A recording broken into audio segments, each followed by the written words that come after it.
like it. Guys, let's give it up for both these players. Day 3, match 9, game 1. TSL aLive taking on Liquid Ret. A lot of fan favorites here in the top 16. So I expect a lot of noise going on. And we're going to be starting in Antigua Shipyard.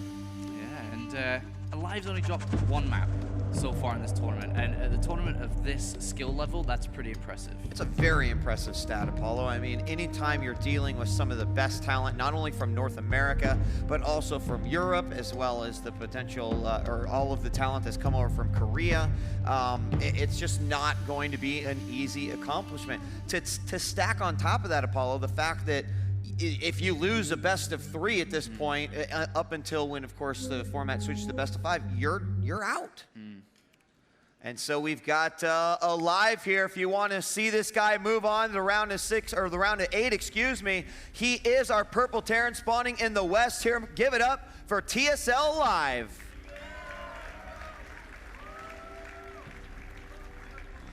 And his opponent spawning in the southeast position.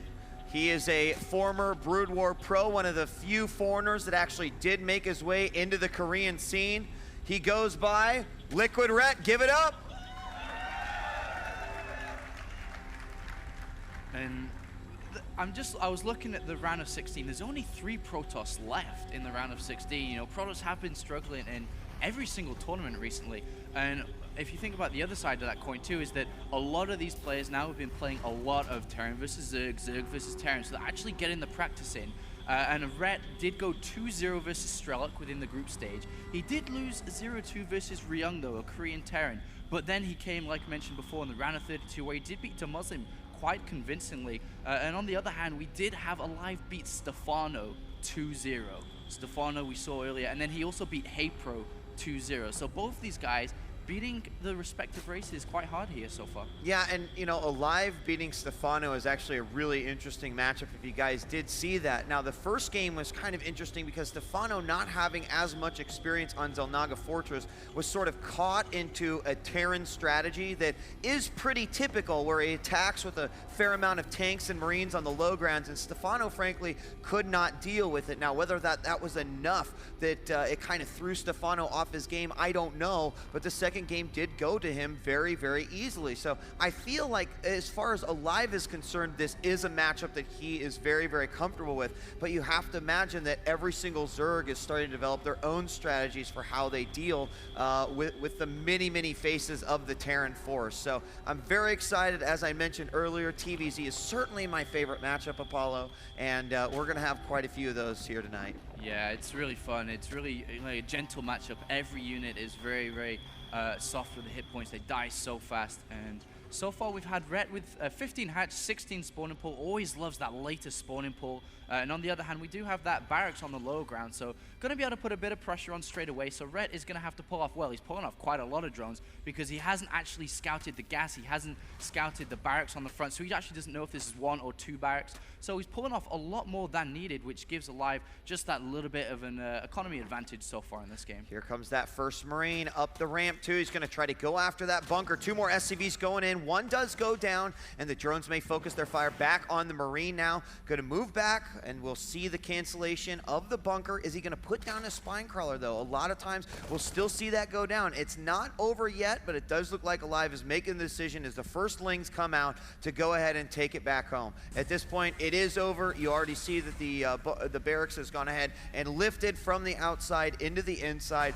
and although it could have been used for some early pressure, it was, you know, the opportunity was missed. Nothing real big happened there. Yeah, and now we have the basic follow-up is you lift the barracks back into the base and you start to build the factory, and then followed by the reactor. So we're going to have a few Hellions to put a bit of pressure on to stop the creep spread from leaving the natural area of Ret. Meanwhile, the command center has been added on within the wall actually, and then will be lifted up very, very shortly here. And surprisingly, Ret has actually got speed, but he's still mining gas. So he's actually up to 72, 74. So I actually wouldn't be surprised if he threw down a Roach Warren very, very shortly, because the recent metagame is Terran pretty much open up with Reactor Hellion every single game. So if you throw down a Roach one, you can actually put a bit of pressure back onto the opponent and almost take the game sometimes. I'm glad you said that, Apollo, because we saw that happen yesterday, actually, or the day before in the early days of IPL3, where exactly that happened. I believe it was Stefano that went with a sort of Roach style that looked as if, well, it was just very reactionary based off the Hellions that were coming, and he ended up using Roaches through the mid game to give him a clear advantage into the late game, and it worked out quite well for him. We do have the one Spine Crawler coming up, and it has a good coverage. It means that any of these Hellions that come in through the front or the back will take at least one of those hits, and with 3 Queens down here on the bottom, and probably, well, you know what? He went ahead and went quick lair. Yeah, he went quick lair, and there hasn't been a lava inject in the main in a very long time. I think he made a bit of a mistake with the queen there. He did have another queen, but he decided to spread more creep rather than lava inject. So, you know, that decision's rather interesting. I'll have to look at that at a different time. But there, the Hellions are to deny the creep now, and yeah, that was an incredibly fast lair. So even if he throws down the Spire right now, he won't really have that much gas straight off the bat. But even if he doesn't have that much gas, he will still have a few Mutalists out, which will come at an irregular timing, really, for aLive. And there the Spire is going down. It's just next to that natural expansion. The other thing about these Hellions sticking out here in this transition that's happening is, of course, it means that any sort of third base is going to be denied for the time being. This creep is being spread at least as far as Rhett can take it, and that's another good thing. He knows that these Hellions will deny the creep tumors here on the outskirts of his base, so he sends the Overlord up. He can spread the creep that way, and there you see it going perfect. So at least he's not completely stopping or crippling that potential creep spread, and those Hellions are still trying to be as active as they possibly can. There are a few more Zerglings out, and he may decide to go forward for a push. Yeah, and he's actually spreading the creep within his main base too, so as soon as the Hellions actually leave, he can put the creep down onto the lower ground to start spreading that. Meanwhile, the Spire has now, well, there's about 5-10 seconds left from finishing. The gas saved up right now is 6, so he's going to be able to build about 6 Mutalisks plus the +1 upgrade for them as well. And right now we haven't even got an engineering bay down, we haven't got an armory down whatsoever. He'll want to throw them down around the 9-minute mark, that is the regular timing. And so far we have a tech lab onto the factory, but no tanks yet, just a few medivacs on the way out now. And we have at least a move, a positionary move here coming out by aLive. He is going to try to get into position. It will be spotted here by the Overlord and the creep on the bottom. Keep in mind there's also a good amount of Hellions here. Now with the Mutas out, yeah, that's going to be good, but no Banelings at all, and we do have the one Spine Crawler. It does look like one of these Overlords will be caught, and there is the scan. The Mutas are out, but they've got to be careful. He really can't lose any Mutas at this point. Yeah, well, he's cut corners. He hasn't got the Baneling nest. He hasn't thought about getting Banelings. All his gas is into Mutalisks. He's got more than enough to deal with this right now, and the timing is a bit awkward here for aLive. Didn't expect Mutalisks to be out this fast. So Red is going to clean up this rather easy here. Yeah, I mean, aLive just split up his Marines, and had that been one solid engagement from aLive, I think that that would have been a lot scarier. It allowed Rhett to get a surround on the first little group of Marines right here, and then the other reinforcing group was, I don't think this is a good idea, guys, and they paid for it. They went down. The third is going down now. The creep will be spreading outside of the base thanks to the shutdown of the Hellions. And I also want to just point out some good Overlord placement here by Rhett. He's got the one Overlord here in the side that he can take back inside. He's got the one over here in case there is an expansion to the north, and the Mutas are going to come in to the base. Now the missile turrets are down, so he's going to try to find a hole, and this is another critical time. There's a stim coming out of those Marines at the front. And again, I mean, so far, good control. Rhett seems to sort of have found a little bit of an advantage, a foothold here, and hopefully taking, you know, an advantage even further into the game. And Rhett is a very traditional player when it comes to playing Terran versus Zerg, well, Zerg versus Terran. He always goes for the very similar style, Muta-Ling, Baneling, so the Baneling nest is about to be finishing up, and his Mutalisk control is one of the best. It's, you know, on a similar level to Gongray Gu, as we've seen many times, and he loves this matchup, which makes him play so well in it. When you enjoy a matchup, you generally play it a lot better out. So we are seeing harassment, supply depot goes down, and the third base is up. Gases are going to be taken immediately. It's the most important thing in pretty much every matchup to get gases almost immediately. And right now we have aLive, you know, he's 20 supply behind, but he hasn't really done anything. When you lose a push like that so early on, it automatically puts you on the back foot quite a while here. And the Mutas do spot aLive's forces moving out. There are 3 medevacs, a good amount of Marines, and a couple of tanks. He's going to want to try to siege up on the outside and make it very difficult for these armies to get out. But there are the morphing of the initial Banelings. However, Baneling speed is not going to be done, so it's up to Rhett to try to use these Mutas to pull this Terran force back so he can have that at the next engagement, and that is exactly what's going to happen. It's a beautiful thing here. The Mutas, they just have to dance and zone their opponent. You can see how active now these Marines are to try to get rid of these Mutas, and that will allow the Baneling speed to finish up here and make this a much more favorable engagement. At the same time, it's a smart thing for aLive to do. You don't want your base to get caught as the Muta count's getting to be very high. Yeah, the creep spread's really nice too, and there is a drop coming into the main base of Rhett right now. 8 Marines are going to be dropped off. There is a spine crawler in place already, and the Mutalisk should be able to get there in time. A few overlords may go down. Definitely doesn't want to lose a queen here, and this medevac is in a bit of danger. And now aLive is moving from the natural to help save it, though. Yeah, he's got to be careful here. He can't be too greedy, and aLive could sim up, and he will take out the medevac and not lose a single Muta. He almost loses 2 right there, but that's going to be another good advantage here. I feel like aLive, you know, he was pushed back after those initial attacks and the engagement where his forces were split up. He just hasn't been able to gain any ground since then. Yeah, Rhett's going to take a 4th base very, very shortly here to start that gas income. And now the Mutalisk into the main base, taking turrets down. Reactors are going to go down. A few Marines here, only with +1 at the moment, are going to kind of force these Mutalisks to return. But once again, aLive is just taking everything from Rhett right now.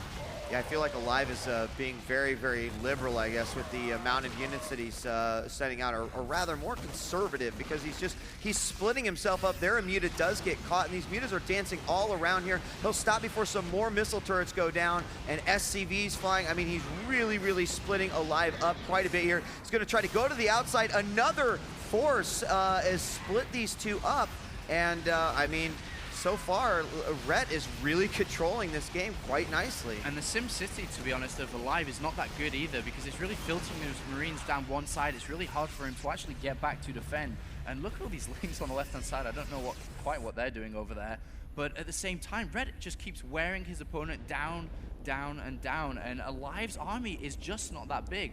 4 tanks and 47 Marines against 106 slings, 27 Mutalisks, so fast, and he hasn't really lost any, which is why that number is so high. Yeah, I mean, the amount of Mutalisks lost has been very, very low, and 28, you know, 30, that's a scary number. I mean, as far as what those can actually do to a base is quite devastating, and I'm surprised to not see any sort of Thor support at all, as another group of Marines are just going to get taken down by the massive supply of Mutas that exists here. Marines on the outside, Marines on the inside, and now this gives open door for Rhett to basically wreak havoc inside the base of aLive. Yeah, his control is so good. I'm surprised he hasn't actually got +2 for these Mutalisks, rather throwing his throwing his gas just directly into Mutalisks rather than getting the +2 attack. And another small squad of Marines goes down. And Rhett is really showing us that his control is one of the best. It is, I mean, it is Muta day for sure. Tanks going down. The Marine count is much lower now. Every single one of these little Marines, I mean, if you consider all the engagements that he's had, you could see aLive with like 60 Marines right now. But oh, this is not good. As here he comes in, it's a perfect time to attack. The Lings get a surround on everything. The Banelings will come in and wreak havoc. And the green bars, they are all in favor of the Zerg, as they are going to march right into the natural, and this should be GG game 1 for Rhett. What can you say? He just played that absolutely perfect. There was absolutely nothing Rhett did wrong there. And that's the strength of Rhett. Wow. No mistakes. You know, Apollo, I think that the turning point of that game was absolutely that initial attack by aLive. The Mutas had just come out. There was only 6 of them at that point. There was no Banelings at that point.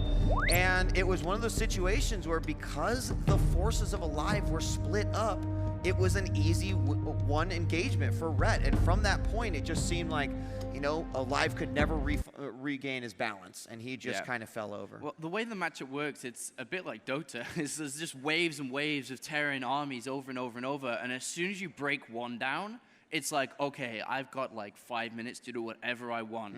And then that's what Rhett did, basically. As soon as he crushed that, he did whatever he wanted. He could start harassing, and aLive was never really allowed to get off the ropes. He couldn't really take the game in his control. As we've seen players like MMA, like Ryung, who take the game into their own hands. They're the ones that call the shots. They're the ones that do the dropping, forcing the Zerg player to defend. Whereas in this game, Rhett was just being the dominant player. You're absolutely right. I mean, the tempo was completely in Rhett's favor. He wanted to play a really, really fast song, and aLive just could not keep up at all. So we are going to see game number 1 go to Liquid Rhett, and this is the point where we find out, and aLive makes a very important decision, and that is, what will I choose as the map for game number 2?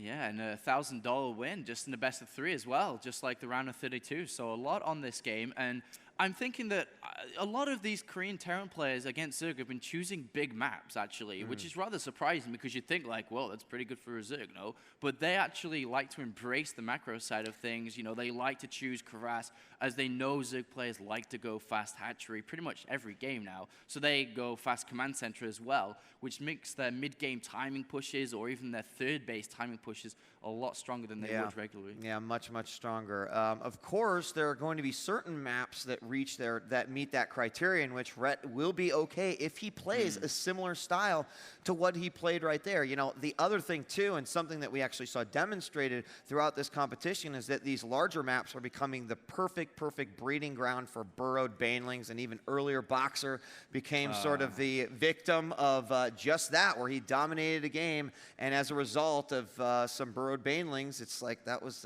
one heck of an investment. That was a sad game for me, and I don't know if you guys read my Twitter. I was actually in the bath watching that over there. I actually took a bath, had my laptop on the side. Don't worry, it's perfectly safe. And I was watching Boxer versus Lucky, and that one baneling bomb, I just like slid under the water, and I was like, oh, because that hurt, man. I'm glad you're still with us. He was wearing his life preserver. Is that what you call it over there in the UK? Not a life jacket. It's probably a preserver, right? It's a life jacket. It is? Yeah. Okay. All weekend, we've been hearing about all the fun differences between you guys call crosswalk. It's a zebra crossing, okay? Yeah, the one guy got it. We are ready to go here. It looks like both the players are ready. Are you guys ready?